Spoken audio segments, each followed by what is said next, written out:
סיפור שככה בתוך כל המאורעות מעורר שיח מאוד מאוד קשה, עלה אתמול לדיון בוועדת העלייה והקליטה של הכנסת.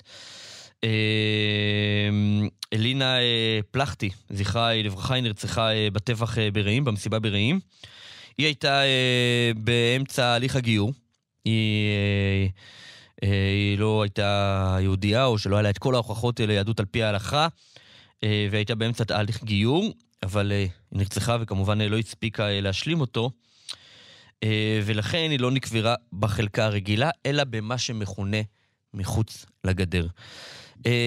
ואני קודם כל בשיחה הזאת רוצים פשוט להבין את המציאות, להבין את תמונת המציאות, ולהבין איך פועלות החלקות השונות ומה זה אומר מחוץ לגדר, כי מחוץ לגדר מייצר לנו איזושהי אסוציאציה מאוד מאוד קשוחה של קבר בודד לבדו, והאם זה אכן המצב. הרב ניסים אלקסלסי הוא מנכ"ל חברה קדישא ראשון לציון והמרכז, שלום לך. שלום וברכה לך ולכל המאזינים, ושנדע ימים טובים יותר בעזרת השם. אמן, אמן, אמן. אנחנו מדברים פה דבר ראשון על בית עלמין אזרחי.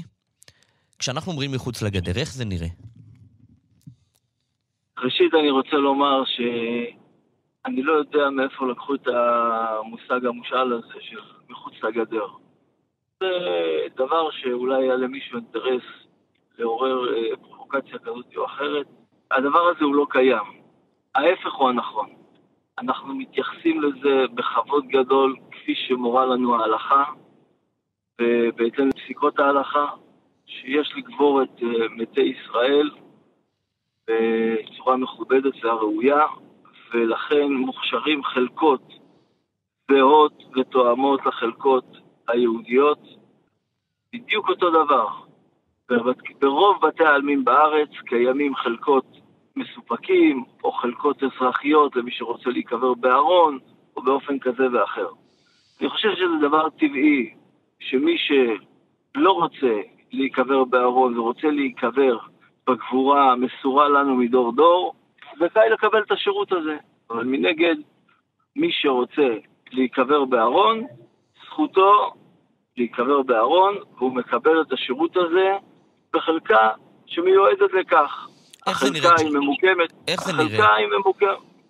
כחלקה רגילה, אותו דבר, מי שלא ידע ומי שלא מבין, הוא לא ירגיש ולא יתבונן, בהתאם לגדרי ההלכה, במרחקים הנדרשים, אפשר לקיים את זה, ואנחנו מקיימים את זה ברוב בתי העלמין בארץ, בצורה מכובדת, לשביעות רצון כל. שקרה מקרה כזה או אחר, שהיה עם משפחה כזו או אחרת, שצריך לבדוק את זה ולראות למה זה הגיע לשם, ואיך זה הגיע לשם. אני מאמין שהדברים יכולים לבוא על פתרונה. אני יכול לומר לך שחברה קדישא ראשון לציון, כחברה קדישא אחת מהגדולות בארץ, כן. יש לנו חלקה אזרחית, ולצערנו גם קברנו חלק מהנרצחים, גם שביקשו בחלקה הזו, הם נטמנו שם בצורה מכובדת וראויה, והכל בהתאם לגדרי ההלכה, ומה שאנחנו צריכים בהתאם לנהלים, גם שהמשרד לשירותי דת מנחה, בצורה ברורה, בלי פרוטקציה ובלי טובות ובלי הנחות לאף אחד. תגיד, אתה יודע אולי, לא חושב שזה תחת התחום שלך, אבל בטח אתה מכיר, איך זה עובד בבתי עלמין צבאיים? בבתי עלמין צבאיים הגבורה היא שונה לגמרי מהגבורה שמקובלת בחלקות של חברות קדישא. שם באופן טבעי הארונות גבורה הם ארונות הרבה יותר גדולים, והמרחקים הם מרחקים הרבה יותר גדולים, מכיוון שככה צה"ל לקח את הקו שלו ואת השיטה, ועם זה הוא עובד. אוקיי. וגם במקרים שהיו שאלות כאלו ואחרות לגבי נפטרים שנהרגו בצבא והיה ספק ביהדותם, תמנו אותם זה לצד זה במרחקים הנדרשים. אבל שם, זהו, שם, מה זה, והם לבד כאילו שיש קבוצה כזאת? לא, יש...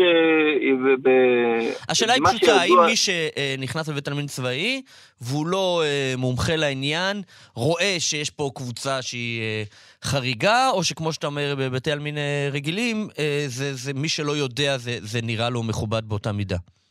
כן, זה נראה בהחלט מכובד באותו מידה, כפי שאמרתי לך, גם בחלקות, בבתי העלמין הרגילים, מי שלא יודע, או מי שלא יתבונן היטב, או ילך למצבה, אם לא שמו איזשהו סממן מסוים, אז הוא בכלל לא ירגיש בזה, הוא לא יבדיל בזה. טוב, שלא נדע. כדאי באמת אבל בהחלט, אני חושב שבפרט בימים הללו, שאנחנו שואפים כולנו לאחד את השורות, צריך להוקיע את המשפט הזה שמחוץ לגדר, הוא לא צריך להיות בכלל אצלנו מונח על השולחן. זהו, כי אני באמת תוהה, מספיק שאם איזה מישהו לא מספיק אחראי, אמר למשפחה את המשפט הזה, כי זה המונח שרגילים להשתמש בו. אבל אני חושב שצריך לטפל בזה ספציפית, בנקודתית, באותו מקום, ואי אפשר להשליך. אני רוצה לומר לך שאנחנו כחברה קדישא ראשון לציון, וכל חברות הקדישא בארץ בכלל, עברו תקופה לא קלה בכלל, עם כל מה שקרה באותו אירוע טרגי לכל עם ישראל, ואנחנו חברה קדישא ראשון לציון בפרט שריכזנו את כל הנפטרים והנרצחים שנרצחו באותו אירוע טרגי הזה של 7 לחודש, ואנחנו, אני אומר לך את זה במסירות גדולה, טיפלנו בכולם בצורה אחידה, בצורה הכי אמיתית שיכול להיות, עם כל הכאב שבדבר, באופן הראוי ביותר, והוצאנו אותם בצורה המכבדת ביותר. לכן אני חושב שזה היה הדבר שנכון לומר לכולם ביחד. כן. כלל חברות הקדישא, שמגיע להם יישר כוח גדול, שהם נכנסו מתחת לאלונקה בסיפור הזה, בלי למצמץ בכלל. בזמן ששאר הגופים במדינה שהיו אמונים על זה, לא בהכרח תמיד ידעו לתת את המענה המהיר, באותה מהירות ובאותה יעילות, ואני חושב שעל זה צריך להגיד תודה וישר כוח גדול. לחלוטין אמרנו ואומרים ונגיד את זה שוב, באמת עבודת קודש קשה מאוד,